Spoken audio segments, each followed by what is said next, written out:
नमस्कार बंगाल और नमस्कार पूरे हिंदुस्तान को। आज तारीख है 23 अप्रैल और बंगाल की गलियों में आज हवा नहीं बल्कि राजनीति का हाई वोल्टेज करंट दौड़ रहा है। दोस्तों, आज बंगाल के लिए बहुत बड़ा दिन है। ठीक सुबह 7 बजे से ही पोलिंग बूथों पर लंबी कतारें लगनी शुरू हो गई हैं और ये सिलसिला शाम 6 बजे तक चलेगा। आज पहले फेज में 152 सीटों पर जनता अपना फैसला सुनाने वाली है। ये 152 सीटें तय करेंगी कि आने वाले दिनों में बंगाल की राजनीति का ऊंट किस करवट बैठने वाला है। बंगाल का चुनाव सिर्फ वोट डालना नहीं है, ये एक जज्बात है, एक जुनून है। यहाँ का चुनावी पारा आज कोलकाता की भीषण गर्मी से भी ज्यादा बढ़ चुका है। लोग अक्सर कहते हैं कि बंगाल जो आज सोचता है देश वो कल सोचता है, लेकिन आज तो खुद बंगाल भी गहरी सोच में है कि भाई इस बार खेला आखिर किसके साथ होगा। क्या सत्ता की चाबी फिर से कालीघाट की गलियों में ही रहेगी या फिर इस बार नबाड़ने का रास्ता किसी और के लिए खुलने वाला है। मैं हूं अभिषेक और आज आवश्यक न्यूज पर हम बंगाल की राजनीति का ऐसा पोस्टमार्टम करेंगे कि आप भी कहेंगे आमी ओइटा जानून तमना, यानी दादा ये तो मुझे पता ही नहीं था। दोस्तों, कहानी शुरू होती है उस दौर से जब बंगाल की दीवारों पर सिर्फ और सिर्फ लाल रंग का कब्जा था। 34 साल कोई छोटा समय नहीं होता साहब। 3 दशकों से ज्यादा का वो वामपंथी किला इतना मजबूत माना जाता था कि लोग कहते थे इसे हिलाना नामुमकिन है। लेकिन फिर साल 2011 में एक धमाका हुआ। एक महिला, पैरों में साधारण हवाई चप्पल और आंखों में जीत की जिद, नाम ममता बनर्जी। उन्होंने मां माटी मानुष का ऐसा नारा दिया कि दशकों पुराना वो लाल किला ताश के पत्तों की तरह ढह गया। तब से लेकर आज तक दीदी का दबदबा ऐसा है कि उनके कट्टर विरोधी भी पर्दे के पीछे ये मानते हैं कि उन्हें उनके अपने ही गढ़ में हराना लोहे के चने चबाने जैसा है। लेकिन भाई साहब, आज की हकीकत कुछ और है। आज 23 तारीख को जो समीकरण बन रहे हैं वो दीदी के लिए भी किसी बड़ी अग्नि परीक्षा से कम नहीं है, क्योंकि अब पिक्चर में एंट्री हो चुकी है दिल्ली वाले दादाओं की। बीजेपी ने यहां अपनी पूरी ताकत, अपने बड़े चेहरे और अपनी पूरी राजनीतिक मशीनरी झोंक दी है। उनका सीधा और साफ कहना है, बहुत देख लिया खेला, अब चाहिए सोनार बांग्ला। मुकाबला अब सिर्फ विकास का नहीं बल्कि अस्मिता और विचारधारा का भी बन चुका है। एक तरफ दीदी की वो लोक लुभावनी योजनाएं हैं जो सीधे लोगों के घरों और रसोई तक पहुंचती हैं, जैसे लक्ष्मी भंडार और कन्याश्री, तो दूसरी तरफ भ्रष्टाचार, बेरोजगारी और प्रशासनिक परिवर्तन के वो तीखे आरोप हैं जो विपक्ष लगातार लगा रहा है। रैलियों में कहीं जय श्री राम के नारे गूंज रहे हैं तो कहीं पलटवार में चंडी पाठ और मंत्रों का उच्चारण हो रहा है। आलम यह है दोस्तों कि यहां अब चाय की दुकानों पर बहस इस बात पर नहीं होती कि चाय में चीनी कितनी है, बल्कि इस पर होती है कि अरे दादा इस बार वाकई परिवर्तन आएगा या फिर से खेला होबे। लेकिन दोस्तों, असली रोमांच तो अभी शुरू हुआ है। क्या आपको पता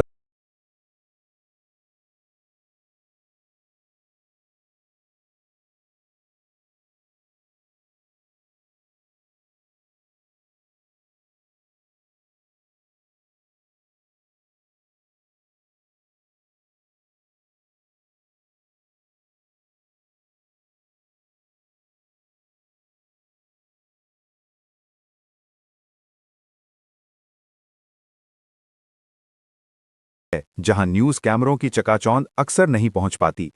अब बात करते हैं उन साइलेंट फैक्टर्स की जो बंगाल के इस चुनावी दंगल में किसी भी पार्टी की रातों की नींद उड़ाने की ताकत रखते हैं। यहां सबसे बड़ा और सुलगता सवाल आज मुस्लिम वोट बैंक को लेकर खड़ा हो गया है। दशकों से राजनैतिक गलियारों में यह माना जाता रहा है कि बंगाल का अल्पसंख्यक समाज ममता दीदी का सबसे मजबूत और अभेद्य सुरक्षा कवच है। लेकिन क्या 2026 के इस चुनाव में भी जमीनी हकीकत वैसी ही है? क्या इस बार कुछ नए राजनैतिक चेहरों और समीकरणों की वजह से इस वोट बैंक में कोई बड़ा बिखराव देखने को मिलेगा? अगर इस बार वोटों का ये गणित थोड़ा भी ऊपर नीचे हुआ तो ये दीदी के लिए किसी बड़े झटके से कम नहीं होगा और विपक्ष के लिए सीधे सत्ता का दरवाजा खोल सकता है। इसी कड़ी में दूसरा और सबसे निर्णायक फैक्टर है महिला वोटर। बंगाल की राजनीति में महिलाओं का एक बहुत ही खास और ताकतवर स्थान है। लक्ष्मी भंडार और कन्याश्री जैसी योजनाओं ने ममता बनर्जी को महिलाओं के बीच घर घर में एक लोकप्रिय चेहरा बनाया है। लेकिन क्या संदेश खाली जैसी हालिया घटनाओं और कानून व्यवस्था के मुद्दों ने ग्रामीण बंगाल की महिलाओं के मन में कोई नया संशय पैदा किया है? क्या वे इस बार भी अपने दीदी के भरोसे पर अड़िग रहेंगी या फिर परिवर्तन की नई आवाज के साथ जाना चाहेंगी? ये एक ऐसा राज है जिसका असली जवाब आज मतदान केंद्रों की उन लंबी लंबी कतारों में छिपा हुआ है।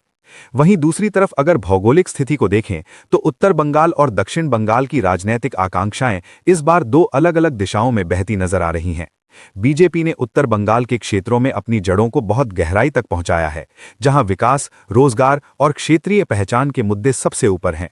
वहीं दूसरी ओर दक्षिण बंगाल, जो कभी टीएमसी का सबसे मजबूत गढ़ हुआ करता था, वहां अब सेंधमारी की कोशिशें बहुत तेज हो चुकी हैं। मतुआ समुदाय का रुख और सीएए जैसे कानूनों का असर भी इस बार के चुनावी गणित को और ज्यादा पेचीदा और दिलचस्प बना रहा है। आज आप बंगाल के किसी भी जिले की चाय की दुकान पर बैठ जाइए, आप पाएंगे कि चर्चा अब सिर्फ रैलियों के शोर पर नहीं, बल्कि उस खामोश वोटर पर हो रही है जो कैमरे के सामने तो चुप्पी साधे रखता है, लेकिन जब ईवीएम का बटन दबाता है तो बड़े बड़े दिग्गजों के सिंहासन हिलाकर रख देता है।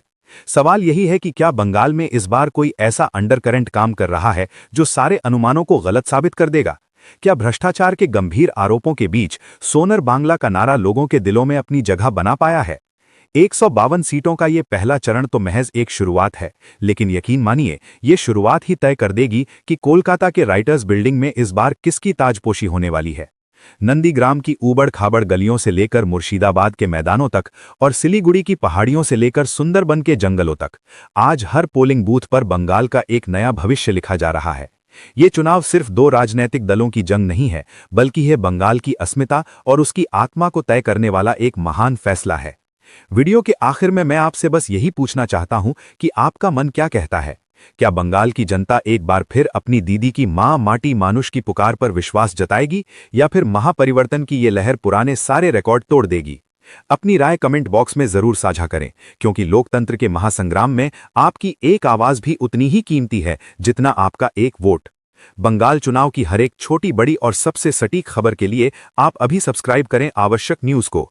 हम हर मोड़ पर आपको पल पल की निष्पक्ष जानकारी देते रहेंगे। मैं था आपके साथ अभिषेक। मिलते हैं अगले बड़े और धमाकेदार विश्लेषण में। तब तक के लिए अपना ख्याल रखिए। जय हिंद, जय बांग्ला।